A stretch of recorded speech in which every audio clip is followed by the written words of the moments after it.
আজ রবিবার, এখন বাজে প্রায় সকাল 6:30। সকাল সকাল উঠেই দেখলাম আকাশময় পুরো মেঘ আর সাথে মুষলধারে বৃষ্টি হচ্ছে। মনটা তাই বেশ খারাপ হয়ে গেল, একটা আশা করেছিলাম সেই জিনিসটার জন্য। নমস্কার, আমি সোমা। আমার ছোট্ট চ্যানেল সোমাস টাইনি ওয়ার্ল্ডে তোমাদের সবাইকে স্বাগত জানাই।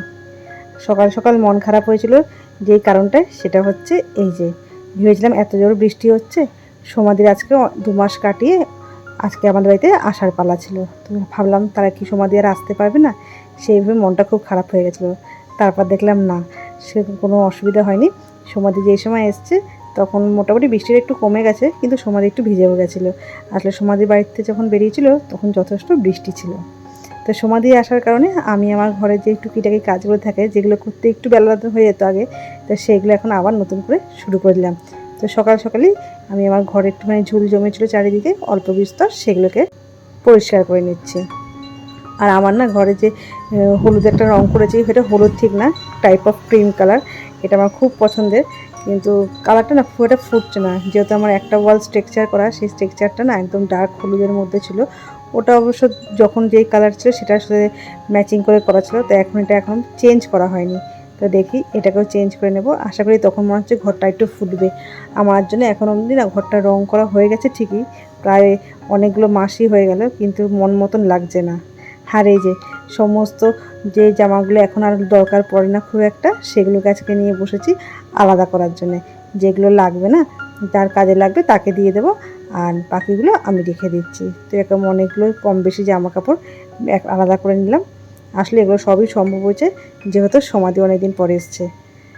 আর আজকে যেহেতু রবিবার মানে সমাধি এসে গেছে, আবার লুচির পালা।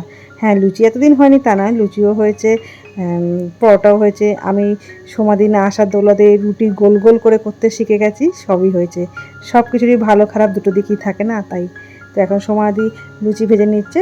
তো আর আমাদের আজকে জলখাবারের মেনুতে ছিল লুচি, ছোলার ডাল আর জিলাপি। জিলাপি সবসময় থাকে কমন, মামা যখনই সকালবেলা আসে, প্রতি রবিবারই আসে, আর প্রতি রবিবারই আমাদের এই জিলাপিটা পাওনা থাকে।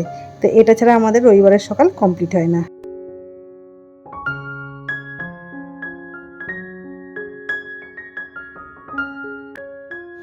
এখন প্রায় দুপুর 2টো বাজে।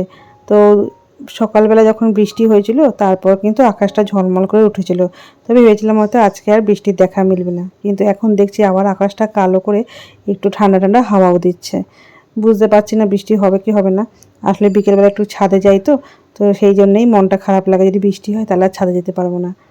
আর এই যে আমার বেশ দুদিন ধরে না প্রাপ্তিযোগ ঘটছে, তা আবার গয়নার।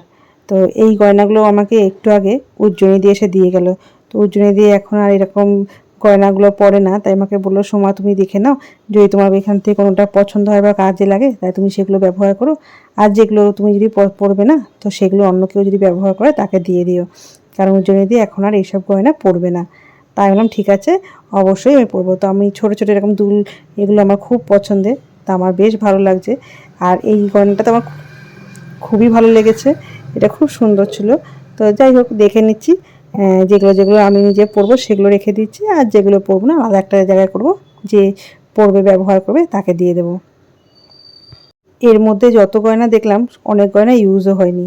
আর এই যে এই চুড়িগুলো, এগুলোও কিন্তু কালকে প্রাপ্তিযোগ ঘটেছে। অর্পিতা দিয়েছে, চুড়ি দিয়েছে, কিছু গলার হারও দিয়েছে। ওর এগুলো সব বিজনেসের কাজের ছিল। তো কালকে আমাকে বললো দিদি তুমি নাও। তো দেখলাম আমার হাতের সাইজে বেশ হয়েছে, তো অনেক কটা রেখেও এসেছি, আবার অনেকগুলো দিয়েছে। ও আরও দিতে চেয়েছিলো, তো আমি আর নিলাম না। আর এই যে এইগুলো আমার আর ব্যবহারের লাগবে না, তো এগুলো রেখে দিলাম আলাদা করে, এগুলো অন্য কাউকে দিয়ে দেবো। আর আমি এরকম কিছু বেছে বেছে নিলাম, যেগুলো মোটামুটি আমি পরি যেরকম ধরনের, তো সেগুলো একটু বেছে বেছে নিলাম।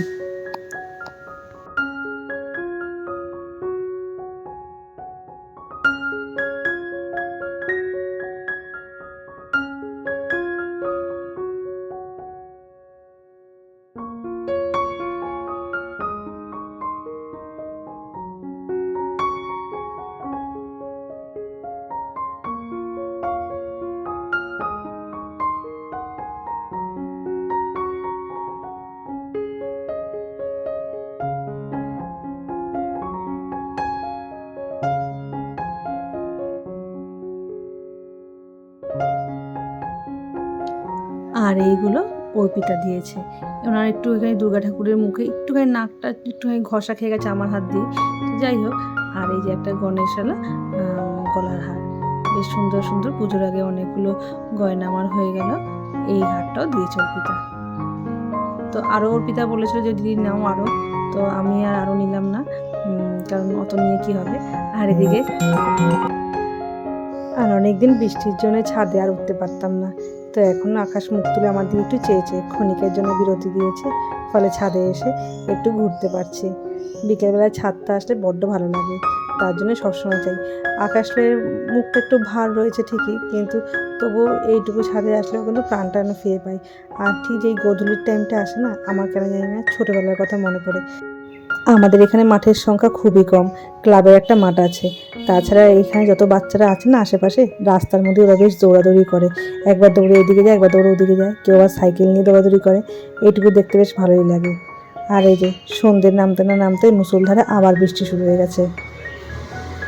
যাদের মাটির বাড়ি, কাঁচা বাড়ি, বা যাদের বাড়ির তলা দিয়ে ড্যাম্পে জল ওঠে, তাদের কিন্তু খুব কষ্ট এইসব বৃষ্টির দিনগুলোতে। কিন্তু কিছু করার নেই, যেমন গরম পড়বে তেমন বৃষ্টিও হবে, তেমন ঠান্ডাও পড়বে। এটাই তো সুস্থ স্বাভাবিক ওয়েদার, তাই না? আর আজকের মতন এখানেই বিদায় নিচ্ছি। আবার দেখা হবে পরবর্তী একটা নতুন কোনো গল্প নিয়ে। সবাই ভালো থাকবেন।